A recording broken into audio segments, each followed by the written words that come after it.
43. Van spent a medicinal month in Cordula's Manhattan flat on Alexis Avenue. She dutifully visited her mother at their Malbrook Castle 2 or 3 times a week, unescorted by Van either there or to the numerous social flits she attended in town, being a frivolous, fun-loving little thing, but some parties she canceled and resolutely avoided seeing her latest lover, the fashionable psychotechnician Dr. F.S. Fraser, a cousin of the late P. de P's, fortunate fellow soldier.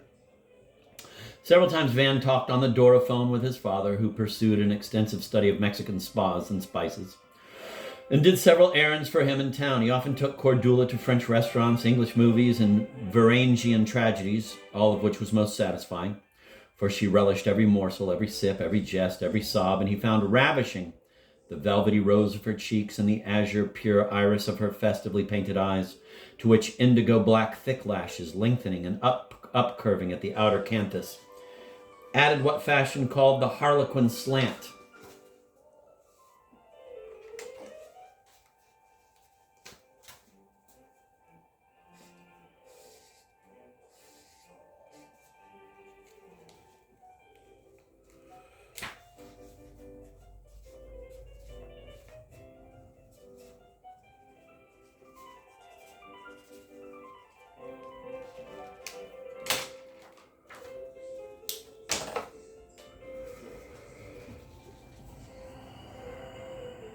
One Sunday, while Cordula was still lolling in her perfumed bath, a lovely, oddly unfamiliar sight which he delighted in twice a day, Van, in the nude, as his new sweetheart drolly genteelized naked, attempted for the first time after a month's abstinence to walk on his hands. He felt strong and fit, and blithely turned over to the first position in the middle of the sun-drenched terrace. Next moment he was sprawling on his back. He tried again and lost his balance at once. He had the terrifying, albeit illusionary, feeling that his left arm was now shorter than his right, and Van wondered wryly if he ever would be able to dance on his hands again. King Wing had warned him that 2 or 3 months without practice might result in an irretrievable loss of the rare art. On the same day, the 2 nasty little incidents thus remained linked up in his mind forever, Van happened to answer the phone. A deep, hollow voice which he thought was a man's wanted Cordula, but the caller turned out to be an old schoolmate, and Cordula feigned limpid delight while making big eyes at Van over the receiver, and invented a number of unconvincing engagements. "It's a gruesome girl," she cried after the melodious adieu. "Her name is Vanda Broom, and I learned only recently what I never suspected at school. She's a regular Trebudka. Poor Grace Erminen tells me Vanda used to make constant passes at her and at another girl. There's her picture here," continued Cordula with a quick change of tone, producing a daintily bound and prettily printed graduation album of spring 1887, which Van had seen at Artist, but in which he had not noticed the somber, beetle-browed, unhappy face of that particular girl, and now it did not matter anymore, and Cordula quickly popped the book back into a drawer. But he remembered very well that among the various more or less coy contributions it contained a clever pastiche by Arthur Veen, mimicking Tolstoy's paragraph rhythm and chapter closings. He saw clearly in mind her prim photo under which she had added one of her characteristic jingles. Quote, "In the old manor, I've parodied every veranda and room, and jacarandas at Arrowhead." Let me do that again. "In the old manor, I've parodied every veranda and room, and jacarandas at Arrowhead in supernatural bloom. It did not matter, destroy and forget, but a butterfly in the park, an orchid in a shop window, would revive everything with a dazzling inward shock of despair."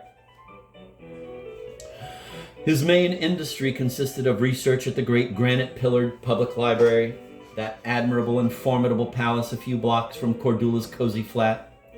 One is irresistibly tempted to compare the strange longings and nauseous qualms that enter into the complicated ecstasies accompanying the making of a young writer's first book with childbearing.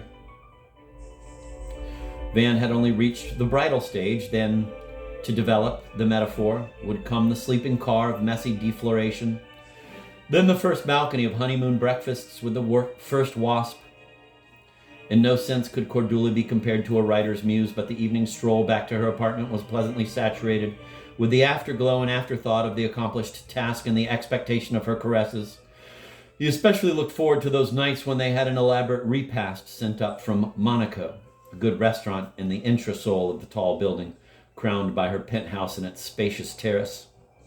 The sweet banality of their little menage sustained him much more securely than the company of his constantly agitated and fiery father did at their rare meetings in town, or was to do during a fortnight in Paris before the next term at Chausse. Except gossip, gossamer gossip, Cordula had no conversation, and that also helped.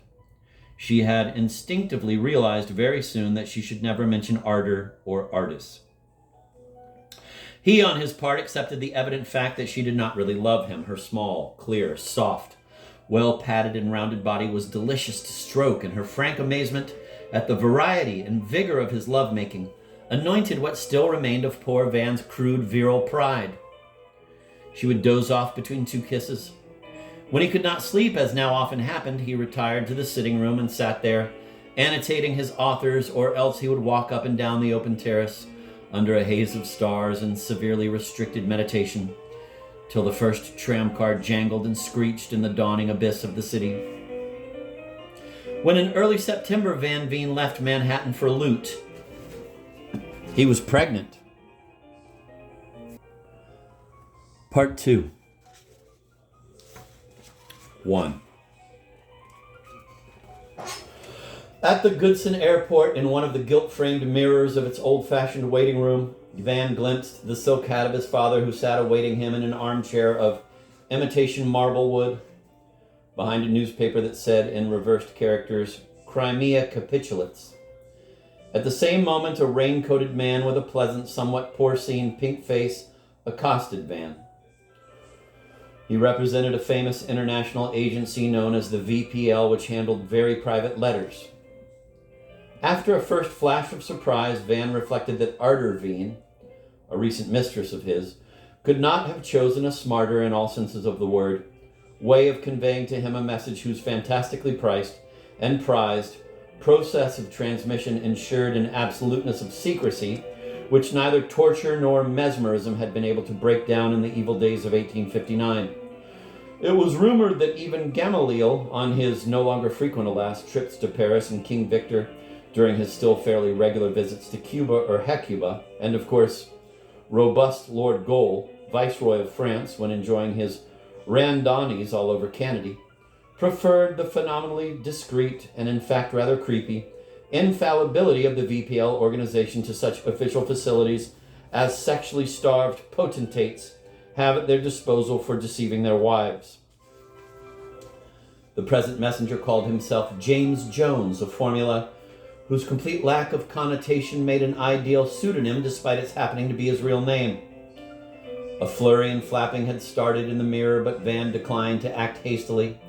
In order to gain time, for, on being shown Ardor's crest on a separate card, he felt he had to decide whether or not to accept her letter. He closely examined the badge resembling an ace of hearts which J.J. displayed with pardonable pride. He requested Van to open the letter, satisfy himself of its authenticity, and sign the card that then went back into some secret pit or pouch within the young detective's attire or anatomy. Cries of welcome and impatience from Van's father, wearing for the flight to France a scarlet silk-lined black cape, finally caused Van to interrupt his colloquy with James and pocket the letter, which he read a few minutes later in the lavatory before boarding the airliner. "Stocks," said Demon, "are on the zoom, our territorial triumphs, etc. An American governor, my friend Bezborodka, is to be installed in Bessarabia, and a British one, Armborough, will rule Armenia. I saw you enlaced with your little countess near the parking lot. If you marry her, I will disinherit you. They're quite a notch below our set." "In a couple of years," said Van, "I'll slide into my own little millions," meaning the fortune Aqua had left him.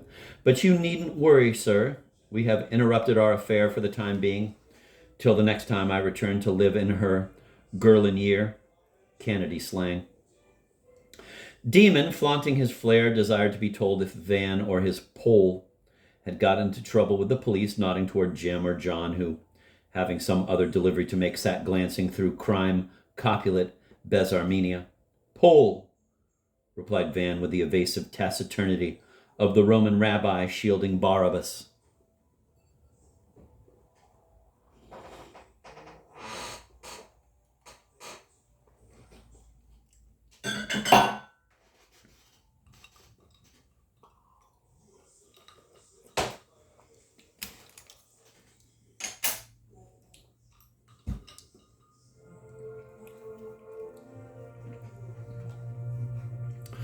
Why gray? Asked Demon, alluding to Van's overcoat. Why that military cut? It's too late to enlist.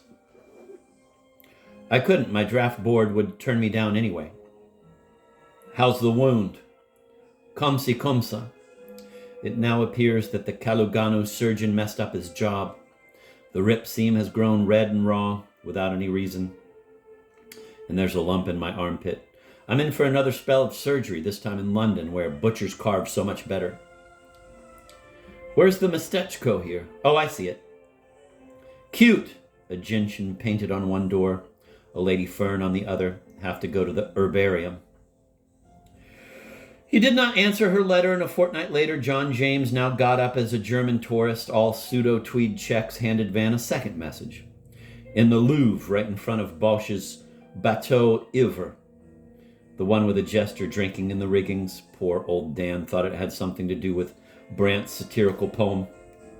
There would be no answer, though answers were included, with the return ticket in the price, as the honest messenger pointed out. It was snowing, yet James, in a fit of abstract rakishness, stood fanning himself with a third letter at the front door of Van's cottage ornée on Ranta River near Chos, and Van asked him to stop bringing him messages. In the course of the next 2 years, 2 more letters were handed to him, both in London and both in the hall of the Albania Palace Hotel by another VPL agent, an elderly gent in a bowlet, whose matter-of-fact, undertakerish aspect might irritate Mr. Van Veen less, thought modest and sensitive Jim, than that of a Romanesque private detective. A 6th came by natural means to Park Lane.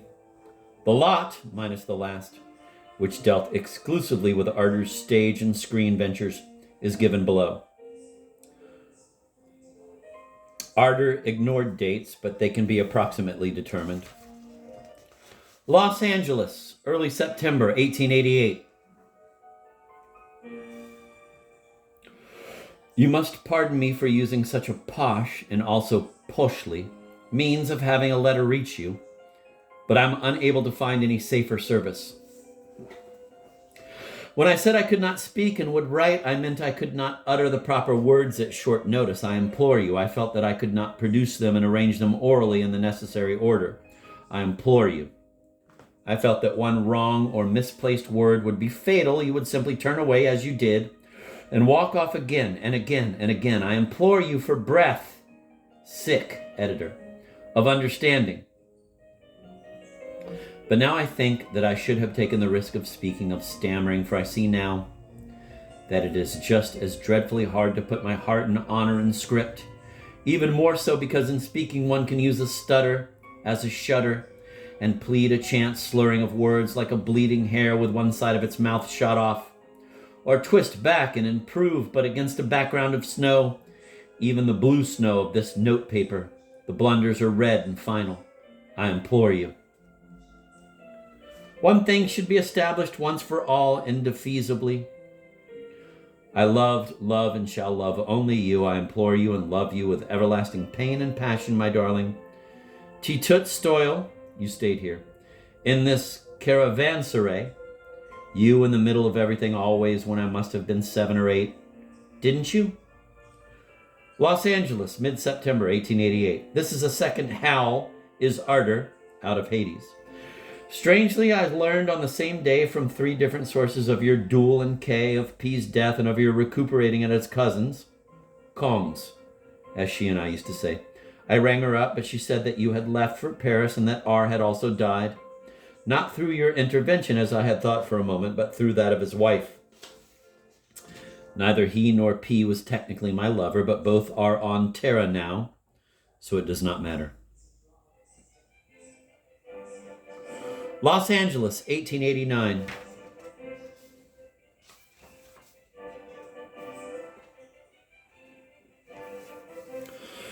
We are still at the candy pink and pisang green albergo where you once stayed with your father. He is awfully nice to me, by the way. I enjoy going places with him. He and I have gamed at Nevada, my rhyme name town. But you are also there, as well as the legendary river of Old Russ. Da! Oh, write me one tiny note. I'm trying so hard to please you. Want some more desperate little topics? Marina's new director of artistic conscience defines infinity as the farthest point from the camera, which is still in fair focus. She's been cast as the deaf nun Varvara, who in some ways is the most interesting of Chekhov's four sisters. She sticks to Stan's principle of having lore and role overflow into everyday life, insists on keeping it up at the hotel restaurant, drinks tea vit prekushka, quote, biting sugar between sips, end of quote, and feigns to misunderstand every question in Varvara's quaint way of feigning stupidity, a double imbroglio which annoys strangers but which somehow makes me feel I'm her daughter much more distinctly than in the artist era. She's a great hit here on the whole. They gave her, not quite gratis, I'm afraid, a special bungalow labeled Marina Dermanova in Universal City. As for me, I'm only an incidental waitress in a fourth-rate Western, hip swinging between table-slapping drunks. But I rather enjoy the Hussein atmosphere, the dutiful art, the winding hill roads, the reconstructions of streets, and the obligatory square, and a mauve shop sign on an ornate wooden facade, and around noon, all the extras and period togs queuing before a glass booth. But I have nobody to call.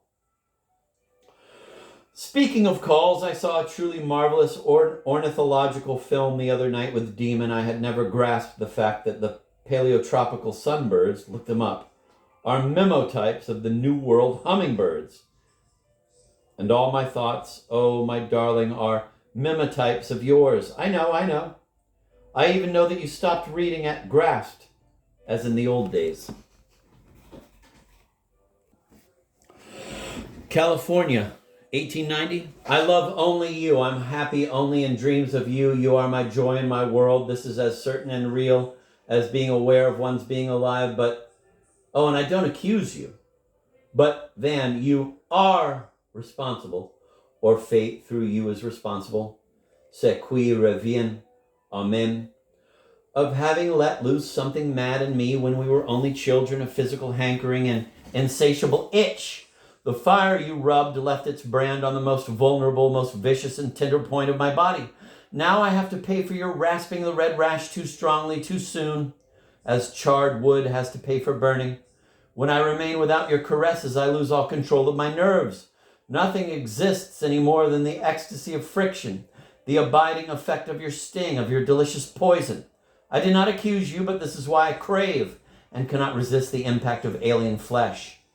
This is why our joint past radiates ripples of boundless betrayals.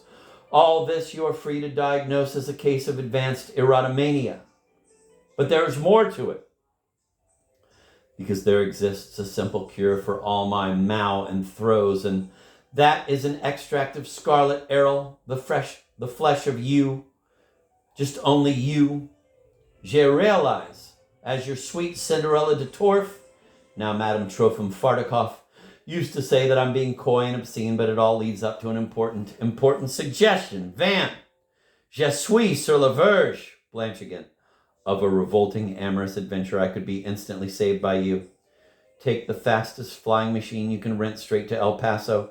Your ardor will be waiting for you there, waving like mad, and will continue by the New World Express in a suite I'll obtain to the burning tip of Patagonia, Captain Grant's horn, a villa in Verna, my jewel, my agony. Send me an aerogram with one Russian word. the end of my name and wit.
Arizona, summer 1890. Mere pity, a Russian girl's Zhalost drew me to R, whom musical critics have now discovered. He knew he would die young and was always, in fact, mostly corpse, never once, I swear, rising to the occasion even when I showed openly my compassionate non-resistance because I, alas, was brimming with van-less vitality and had even considered buying the services of some rude, the ruder the better, young muzhik.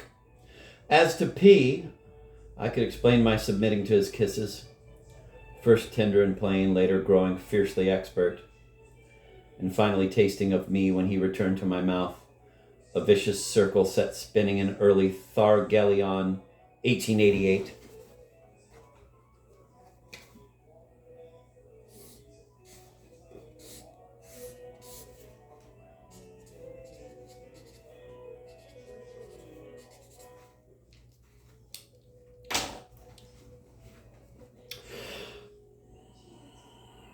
I could explain my submitting to his kisses, first tender and plain, later growing fiercely expert, and finally tasting of me when he returned to my mouth, a vicious circle set spinning in early Thargelion 1888, by saying that if I stopped seeing him, he would divulge my affair with my cousin to my mother.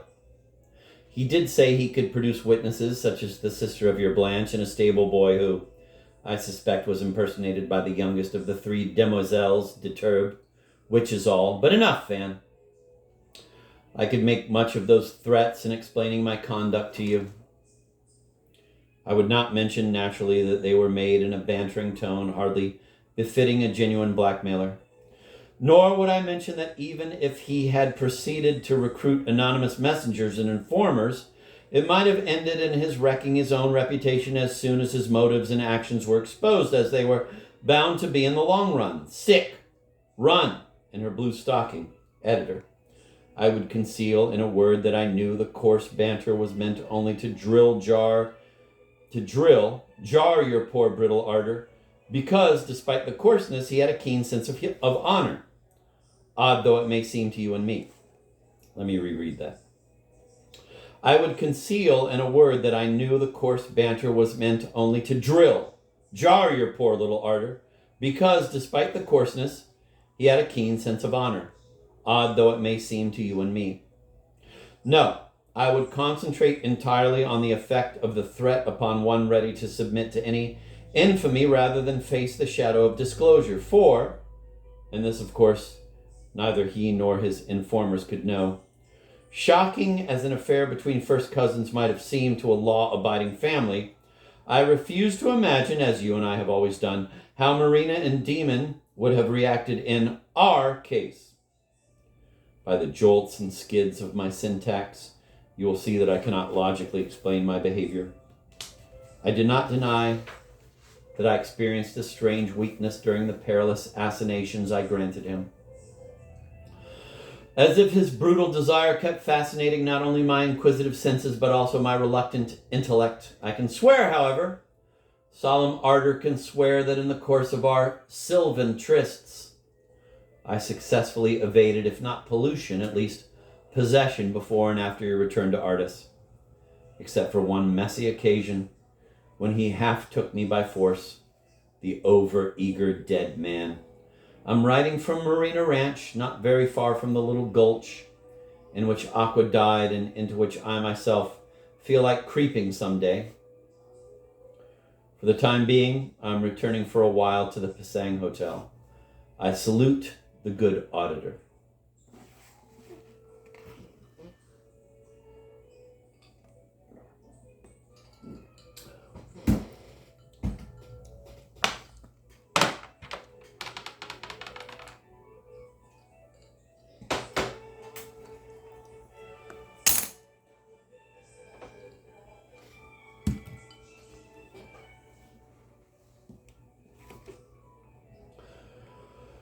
When Van retrieved in 1940 this thin batch of 5 letters, each in its VPL pink slip paper case from the safe in his Swiss bank, where they had been preserved for exactly 1/2 of a century, he was baffled by their small number. The expansion of the past, the luxuriant growth of memory had magnified that number to at least 50.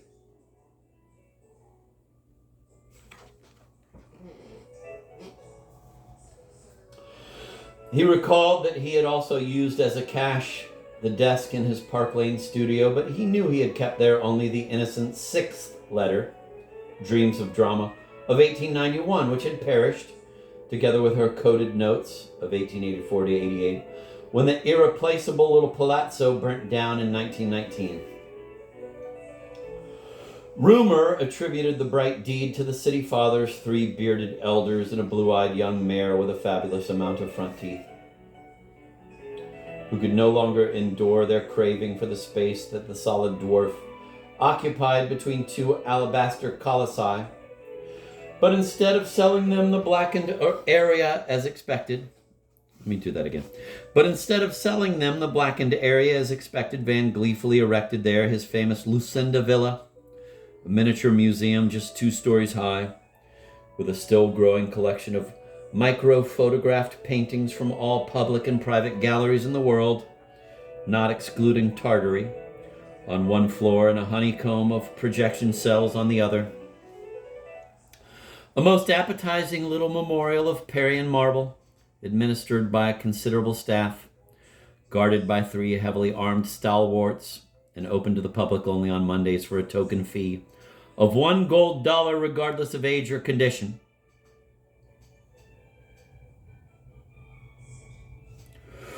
No doubt the singular multiplication of those letters in retrospect could be explained by each of them casting an excruciating shadow similar to that of a lunar volcano over several months of his life.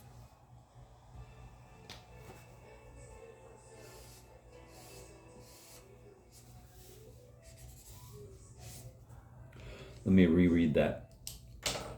No doubt the singular multiplication of those letters in retrospect could be explained by each of them casting an excruciating shadow, similar to that of a lunar volcano, over several months of his life, and tapering to a point only when the no less pangful precognition of the next message began to dawn. But many years later, when working on his Texture of Time, Van found in that phenomenon additional proof of real times being connected with the interval between events, not with their passage, not with their blending, not with their shading the gap, wherein the pure and impenetrable texture of time transpires.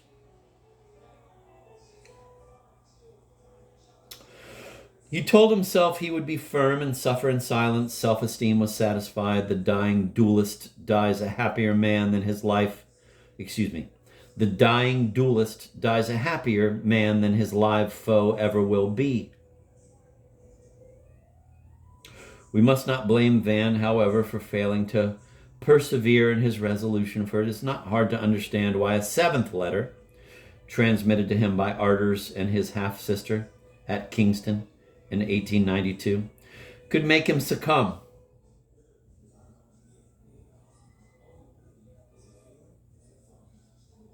Because he knew it was the last in the series, because it had come from the blood-red, arable arbors of Ardus.